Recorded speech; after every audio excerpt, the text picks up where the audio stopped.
यदि आप भी बिहार बोर्ड से मैट्रिक का परीक्षा 2024 में देने वाले हैं तो आपके लिए साइंस का 20 इम्पोर्टेंट ऑब्जेक्टिव क्वेश्चन पढ़ना काफ़ी ज़रूरी है। काफ़ी महत्वपूर्ण ये 20 ऑब्जेक्टिव क्वेश्चन है, तो आपके 2024 के परीक्षा के लिए पढ़ना काफ़ी महत्वपूर्ण है। तो आप लोग से रिक्वेस्ट है कि इस क्लास में आप लोग अंत तक बने रहिएगा। और आप जानते हैं कि मैट्रिक परीक्षा 2024 के लिए इस चैनल पर तैयारी कराया जाता है, तो आप लोग चैनल को सब्सक्राइब कर लीजिए और आने वाले नेक्स्ट क्लास आप सभी कीजिए। तो चलिए, पहला नंबर क्वेश्चन आपके सामने है। अगर आंसर याद होगा तो जवाब देने का कोशिश कीजिएगा। पहला नंबर क्वेश्चन पूछा गया है कि प्रकाश के अपवर्तन के कितने नियम हैं। प्रकाश के अपवर्तन के कितने नियम हैं? 4 ऑप्शन दिया गया है। ए ऑप्शन है 2, बी ऑप्शन है 3, सी ऑप्शन है 4 और डी ऑप्शन है 5। तो प्रकाश के अपवर्तन के कितने नियम हैं? तो याद रखिएगा, प्रकाश के अपवर्तन के 2 नियम होता है। प्रकाश के अपवर्तन पूछे या प्रकाश के परावर्तन पूछे, दोनों का 2 नियम होता है। चलिए नेक्स्ट क्वेश्चन देखते हैं। 2 नंबर क्वेश्चन पूछा गया है कि समतल दर्पण की फोकस दूरी होती है। समतल दर्पण की फोकस दूरी क्या होती है? ए ऑप्शन है अनंत, बी ऑप्शन है 0 और सी ऑप्शन है 50 सेंटीमीटर और डी ऑप्शन है 100 सेंटीमीटर। तो समतल दर्पण की फोकस दूरी याद रखिएगा, समतल दर्पण की फोकस दूरी अनंत होती है। ऑप्शन नंबर ए बिल्कुल राइट आंसर हो जाएगा। नेक्स्ट क्वेश्चन 3 नंबर पूछा गया है कि उत्तल दर्पण का उपयोग होता है। उत्तल दर्पण का उपयोग कहाँ होता है? ए ऑप्शन है वाहन के साइड मिरर के रूप में, बी ऑप्शन है चेहरा देखने के लिए, सी ऑप्शन है फोकस ज्ञात करने के लिए और डी ऑप्शन है दाढ़ी बनाने के लिए। तो उत्तल दर्पण का उपयोग कहाँ होता है? तो याद रखिएगा, उत्तल दर्पण का उपयोग वाहन के साइड मिरर के रूप में होता है। ऑप्शन नंबर ए बिल्कुल राइट आंसर हो जाएगा। नेक्स्ट क्वेश्चन पूछा गया है 4 नंबर, सरल सूक्ष्मदर्शी में किस प्रकार का लेंस कार्य करता है? सरल सूक्ष्मदर्शी में किस प्रकार का लेंस कार्य करता है? ए ऑप्शन है उत्तल लेंस, बी ऑप्शन है अवतल लेंस, सी ऑप्शन है उत्तल दर्पण और डी ऑप्शन है अवतल दर्पण। तो दर्पण तो होगा नहीं, क्योंकि यहाँ पर सरल सूक्ष्मदर्शी में किस प्रकार का लेंस पाया जाता है, लेंस पूछा है तो लेंस होगा। तो कौन सा लेंस होगा, उत्तल या अवतल? तो सरल सूक्ष्मदर्शी में याद रखिएगा उत्तल लेंस कार्य करता है। ऑप्शन नंबर ए बिल्कुल राइट आंसर हो जाएगा। नेक्स्ट क्वेश्चन पूछा गया है 5 नंबर कि दाढ़ी बनाने में कौन सा दर्पण प्रयुक्त होता है? दाढ़ी बनाने में कौन सा दर्पण प्रयुक्त होता है? दर्पण पूछा है उत्तल दर्पण या समतल दर्पण या अवतल दर्पण या उत्तल लेंस। लेंस तो होगा नहीं, तो दाढ़ी बनाने में याद रखिएगा अवतल दर्पण का उपयोग होता है। ऑप्शन नंबर सी बिल्कुल राइट आंसर हो जाएगा। नेक्स्ट क्वेश्चन पूछा गया है 6 नंबर कि किसी गोलीय दर्पण की वक्रता त्रिज्या 50 सेंटीमीटर है तो उसकी फोकस दूरी क्या होगी? फोकस दूरी बताना है कि किसी गोलीय दर्पण की वक्रता त्रिज्या दिया है 50 सेंटीमीटर, तो उसकी फोकस दूरी क्या होगी? तो हमने पढ़ाया था पहला चैप्टर प्रकाश के परावर्तन और अपवर्तन में, एक फार्मूला होता है यहाँ पर फोकस दूरी का। एफ बराबर फार्मूला क्या होता है, R/2। एफ बराबर R/2, यानी एफ होता है फोकस दूरी, फोकस दूरी हमें ज्ञात करना है, और आर होता है वक्रता त्रिज्या और 2 तो दिया है। तो आर की जगह पर क्या दिया है, तो देखिए वक्रता त्रिज्या 50 सेंटीमीटर दिया है तो 50 हो जाएगा और बट्टा में यहाँ पर 2 हो जाएगा। कटाएंगे तो यहाँ पर 25 हो जाएगा। तो 25 सेंटीमीटर इसका फोकस दूरी होगा, जो ऑप्शन नंबर बी में दिया है। ऑप्शन नंबर बी बिल्कुल राइट आंसर हो जाएगा। चलिए नेक्स्ट क्वेश्चन देखते हैं 7 नंबर। 7 नंबर क्वेश्चन पूछा गया है कि स्पेक्ट्रम में किस रंग की किरण का झुकाव अधिक होता है?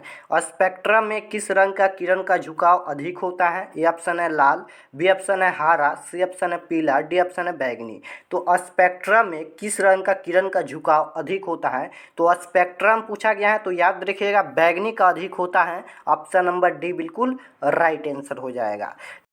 8 नंबर क्वेश्चन है कि समतल दर्पण के द्वारा बने वस्तुओं का प्रतिबिंब कैसा होता है? समतल दर्पण के द्वारा बने वस्तुओं का प्रतिबिंब कैसा होता है? काल्पनिक होता है, वास्तविक या उल्टा, या डी ऑप्शन है आगे। तो समतल दर्पण के द्वारा बने वस्तुओं का प्रतिबिंब हमेशा याद रखिएगा, समतल दर्पण में हमेशा काल्पनिक प्रतिबिंब बनता है। ऑप्शन नंबर ए बिल्कुल राइट आंसर हो जाएगा। नेक्स्ट क्वेश्चन 9 नंबर पूछा गया है कि किसी उत्तल लेंस की फोकस दूरी 50 सेंटीमीटर है तो उसकी क्षमता क्या होगी, क्षमता बताना है कि उसकी क्षमता क्या होगी। तो जब भी ऐसा क्वेश्चन पूछेगा सबसे पहले आप लोग 1/100 लिख दीजिएगा और जितना दिया है उतना, यानी 50 सेंटीमीटर फोकस दिया है तो 50 गुना कर दीजिएगा। अब यहाँ पर देखिए कटाएंगे तो 50 दूना 100 यानी 1/2 हो जाएगा। तो 1/2 का मतलब 2 होता है। तो यहाँ पर देखिए उत्तल लेंस पूछा गया है, तो उत्तल लेंस की फोकस दूरी हमेशा धनात्मक होती है, यानी प्लस का होता है, पॉजिटिव होता है। तो यहाँ पर प्लस का 2 डायोप्टर हो जाएगा। ऑप्शन नंबर डी बिल्कुल राइट आंसर हो जाएगा। यानी क्षमता हो जाएगा +2 डायोप्टर, 2 क्षमता हो जाएगा। डायोप्टर को हम क्षमता कहते हैं। ऑप्शन नंबर डी हो जाएगा। नेक्स्ट क्वेश्चन पूछा गया है 10 नंबर, मानव नेत्र जिस भाग पर किसी वस्तु का प्रतिबिंब बनाते हैं वह क्या होता है। मानव नेत्र जिस भाग पर किसी वस्तु का प्रतिबिंब बनाते हैं वह क्या होता है, कार्निया या परितारिका या पुतली या दृष्टिपटल। तो मानव नेत्र जिस भाग पर किसी वस्तु का प्रतिबिंब बनाते हैं वह होता है दृष्टिपटल या रेटिना। याद रखिएगा 2 होता है, दृष्टिपटल या रेटिना। अगर दृष्टिपटल के जगह पर रेटिना देता है तो वह भी होता है, अगर दोनों देता है तो दोनों होता है। दृष्टिपटल या रेटिना दोनों होता है, याद रखिएगा। नेक्स्ट 11 नंबर क्वेश्चन है कि निम्नलिखित में स्पष्ट दर्शन की न्यूनतम दूरी कौन है। निम्नलिखित में स्पष्ट दर्शन की न्यूनतम दूरी कौन है। और ये क्वेश्चन 8 से 9 बार एग्जाम में पूछा गया है, तो काफ़ी महत्वपूर्ण ये सभी क्वेश्चन है। काफ़ी बार ये सभी क्वेश्चन एग्जाम में पूछा गया है, तो आप लोग इसे ज़रूर से ज़रूर याद कीजिएगा। निम्नलिखित में स्पष्ट दर्शन की न्यूनतम दूरी बताना है, तो याद रखिएगा हमेशा 25 सेंटीमीटर होता है। ऑप्शन नंबर बी बिल्कुल राइट आंसर हो जाएगा। 25 सेंटीमीटर होता है, मीटर नहीं होता है। काफ़ी बच्चे कंफ्यूज हो जाते हैं, कभी आंसर में मीटर देता है, कभी प्रति सेकेंड देता है। तो याद रखिएगा 25 सेंटीमीटर होता है, यहाँ पर सीएम हो जाएगा, देख सकते हो। चलिए नेक्स्ट क्वेश्चन है 12 नंबर, निकट दृष्टि दोष के निवारण के लिए किस लेंस का व्यवहार किया जाता है। निकट दृष्टि दोष के निवारण के लिए, यानी जब किसी व्यक्ति को निकट दृष्टि दोष हो जाता है तो उसे दूर करने के लिए किस लेंस का व्यवहार किया जाता है। तो निकट दृष्टि दोष पूछा है तो अवतल लेंस हो जाएगा। ऑप्शन नंबर बी बिल्कुल राइट आंसर हो जाएगा। अगर यहाँ पर दूर दृष्टि दोष पूछता है तो उत्तल लेंस हो जाएगा, लेकिन निकट दृष्टि दोष पूछा है तो अवतल हो जाएगा। चलिए नेक्स्ट क्वेश्चन यहाँ पर 13 नंबर पूछा गया है कि चंद्रमा पर खड़े अंतरिक्ष यात्री को आकाश प्रतीत होता है, कैसा प्रतीत होता है। चंद्रमा पर खड़े अंतरिक्ष यात्री को आकाश कैसा प्रतीत होता है। ए ऑप्शन है नीला, बी ऑप्शन है उजला, सी ऑप्शन है लाल और डी ऑप्शन है काला।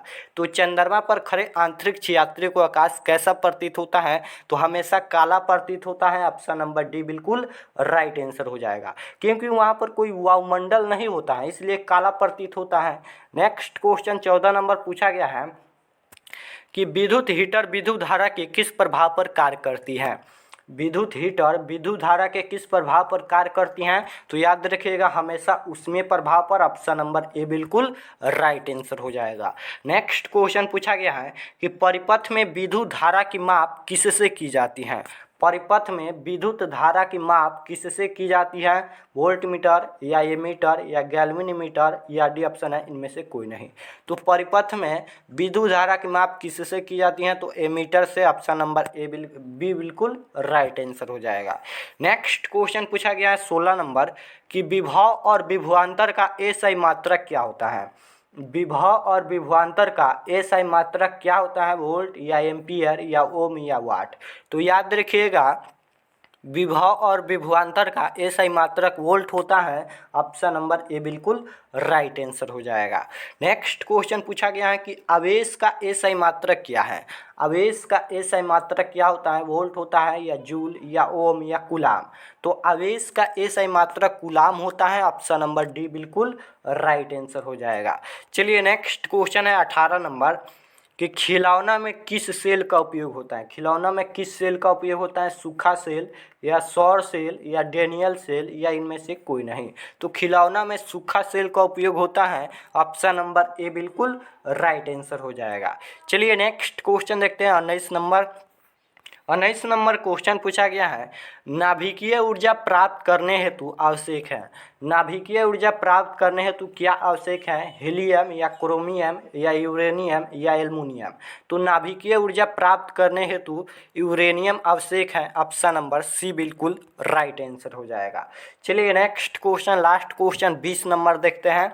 20 नंबर क्वेश्चन है, विद्युत धारा उत्पन्न करने के युक्त को कहते हैं। विद्युत धारा उत्पन्न करने के युक्त को क्या कहते हैं? जनित्र या मीटर, यहाँ पर दो बार मीटर लिखा गया है, या वोल्ट मीटर। तो विद्युत धारा उत्पन्न करने के युक्त को जनित्र कहते हैं। ऑप्शन नंबर ए बिल्कुल राइट आंसर हो जाएगा। तो हमने यहाँ पर साइंस का 20 अति महत्वपूर्ण क्वेश्चन बता दिए हैं। आप लोग प्लीज़ इसे ज़रूर से ज़रूर याद कीजिएगा और कमेंट में ज़रूर बताना कि यह क्लास कैसा लगा और 20 क्वेश्चन में से कितना क्वेश्चन सही हुआ, कमेंट में ज़रूर बताना। अगर आप लोग चैनल पर नए हैं तो चैनल को प्लीज़ सब्सक्राइब कर लीजिए ताकि आने वाले नेक्स्ट क्लास आपके पास ज़रूर पहुँचे, क्योंकि सबसे बेहतर तैयारी 2024 परीक्षा के लिए इस चैनल पर कराया जाता है। तो आप लोग चैनल को सब्सक्राइब जरूर करना और अपने दोस्तों के पास भी शेयर करना, वीडियो को लाइक करना। तो मिलते हैं नेक्स्ट क्लास में। आप सभी को बहुत बहुत धन्यवाद।